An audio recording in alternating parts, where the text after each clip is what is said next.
La recommandation, c'est de dépister surtout les patients qui ont des anomalies biologiques hépatiques,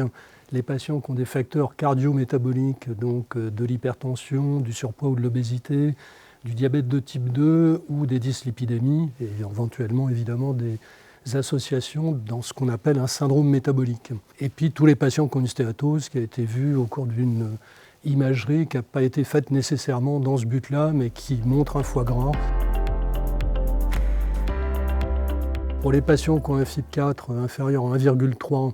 l'idée c'est qu'ils ont une stéatose, mais qui est une stéatose modérée, ne posant pas de problème, avec notamment pas de fibrose. Et donc on peut faire une surveillance tous les 2 et 3 ans avec une correction des facteurs métaboliques. Pour les patients qui ont un FIB4 très élevé, supérieur à 2,7, généralement,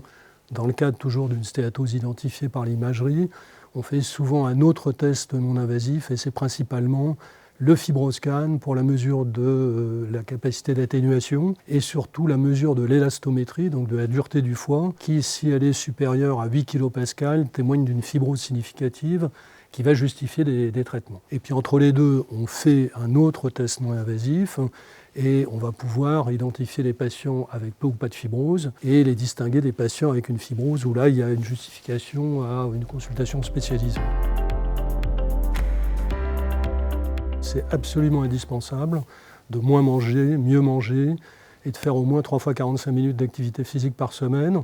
Et si on arrive à une réduction pondérale d'environ 10%, on a, dans des études randomisées incluant des biopsies hépatiques,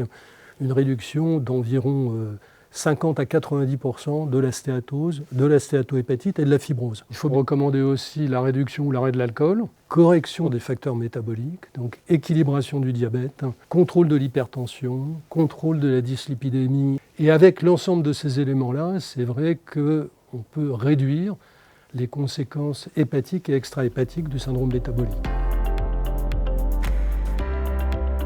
Là, on commence à avoir la mise à disposition de différents groupes de médicaments qui contrôlent des voies de signalisation variables, de la lipogénèse, de la lipolyse, du stress oxydant, du microbiote,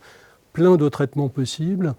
Mais les 2 seules molécules qui aujourd'hui ont émergé et ont leur autorisation de mise sur le marché aux États-Unis, c'est le resmetirom, qui est un agoniste des récepteurs de la thyroxine, avec une efficacité indiscutable dans les essais de phase 3 randomisés contrôlés, et le sémaglutide, qui a montré à des doses supérieures à celles qu'on utilise notamment pour l'obésité et le diabète, des très bons résultats. Et donc ces 2 médicaments permettent là aussi une réduction de 50 à 60% de la stéatose et de la fibrose, histologiquement prouvée. Et puis, si ces traitements ne sont pas efficaces, on a toujours la possibilité de la chirurgie bariatrique, qui est là aussi un très bon traitement pour la perte de poids, ça on le sait tous,